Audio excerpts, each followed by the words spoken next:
Olá pessoal, tudo bem com vocês? Sejam mais uma vez bem-vindos ao canal. Hoje falarei sobre um problema gravíssimo que está no episódio da Torre de Babel. Então fiquem ligados.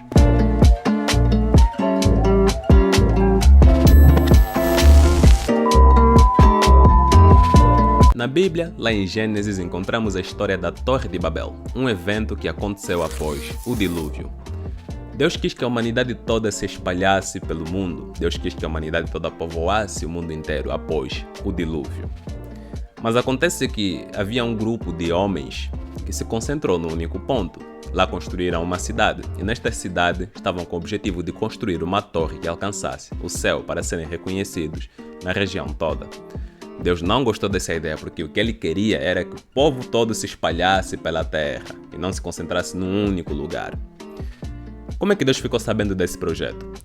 O ser onipresente teve que descer para ver o que estava acontecendo, algo que já não faz o mínimo sentido, né? Mas enfim, desceu, viu aquilo, sabia do objetivo do pessoal e para acabar com aquilo teve uma ideia brilhante. De acordo com a doutrina cristã, naquela época falava-se uma única língua no mundo inteiro. Então o pessoal estava lá se entendendo, passa aqui o balde de areia, passa aqui a pá, passa aqui a picareta, passa aqui a britadeira. Eu sei que essas coisas não existiam lá, né? Provavelmente algumas dessas coisas não existiam lá, mas é só uma brincadeira. Enfim, vocês entenderam. Passa aqui a retroescavadeira e por aí fora. Os caras estavam construindo lá a torre, né? Deus separou as línguas. E daí surgiram grupos falando línguas diferentes. O pessoal foi tendo desentendimento. E o projeto da torre morreu. Foi uma ideia brilhante, né? Porque Deus queria que o pessoal todo se espalhasse pelo mundo, que povoasse o mundo inteiro. Mas aí que entra o problema. Este Deus tem atributos: onipresença, onisciência, onipotência e onibenevolência. De acordo com quem? De acordo com os cristãos. Ele tem esses atributos, mas alguns outros, né? Então, vamos pensar na onisciência, ou seja, Deus sabe do passado, do presente e do futuro com exatidão. Se Deus sabia do que iria acontecer, ao realizar esse feito de separar as línguas, porque tinha o objetivo de espalhar o pessoal pelo mundo inteiro, ele também sabia de antemão que fazendo isso, alguns grupos ficariam isolados. Grupos estes que estariam aglomerados de acordo com a sua língua, né? Então, quando ele separou as línguas lá e foram surgindo grupos falando a mesma língua que não entendiam outros grupos, se dispersaram pelo mundo, ok? Só que nessa dispersão, houve povos que se isolaram, houve povos que se concentraram num único ponto, daí foram criando ou desenvolvendo a sua cultura, religião e por aí fora. O que acontece é que muitos desses desenvolveram religiões que são pagãs, do ponto de vista do Deus bíblico, religiões falsas, de deuses falsos.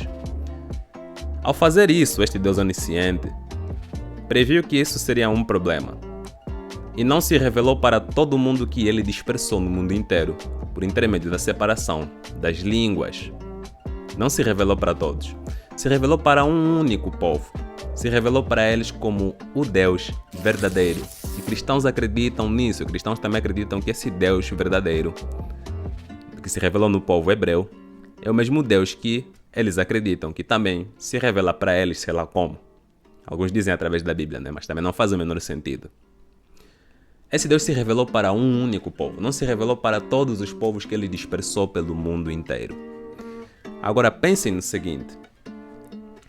Muitas dessas pessoas que nasceram, cresceram, morreram nessas culturas separadas, que tiveram seus deuses, nunca chegaram a conhecer o tal Deus verdadeiro, por consequência foram destinadas para o inferno, o sofrimento eterno, porque Deus não se revelou para eles. Algumas pessoas são mais relativistas, dizem que não, Deus de alguma forma se revelou de formas diferentes para o mundo inteiro. Só que não funciona isso, porque o Deus hebreu é um Deus bem específico, bem característico, isso do ponto de vista do cristianismo.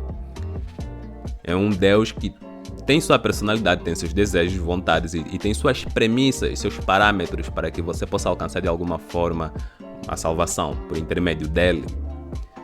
Já em outras culturas, não funciona assim. Eles têm deuses e têm deuses que têm suas características, suas vontades, seus objetivos, motivações e por aí fora. Acaba sendo algo bem diferente mesmo. Este Deus poderia ter se revelado para todo mundo que ele dispersou pela terra.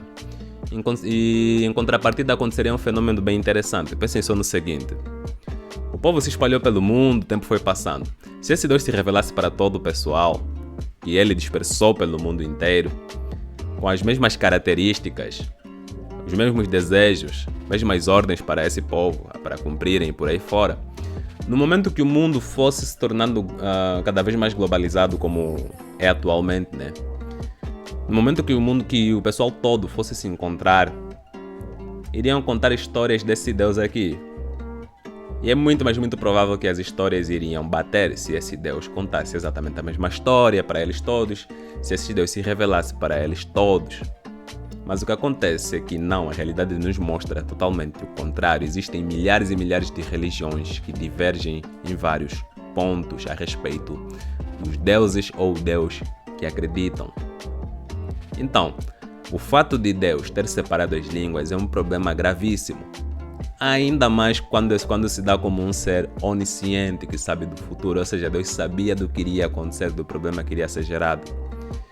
Daí, esse todo o problema levanta dois pensamentos. Se Deus é onisciente, sabia do que estava fazendo e sabia das consequências da separação das línguas, e mesmo assim prosseguiu e se revelou para um único povo, ele é um canalha. O outro ponto é que esse Deus não sabe de nada, não é onisciente, simplesmente separou as línguas e não sabia das consequências da separação das línguas. Bom pessoal, espero que vocês tenham entendido. Eu tentei explicar da forma mais simples possível, né? Inclusive eu gosto de usar uma linguagem mais simples, que é para o pessoal pegar em geral, né? Que é para poderem entender do porquê que a Bíblia é um livro cheio de erros, é um livro que conta vários mitos, é um livro que está cheio de inverdades, mas que infelizmente muita gente acredita, né? Mas o meu objetivo aqui é vos ajudar a poderem enxergar esse tipo de coisas, né? Questionarem e libertarem-se em cima disso daqui. A gente se vê numa outra ocasião e espero que fiquem todos em paz. Até mais.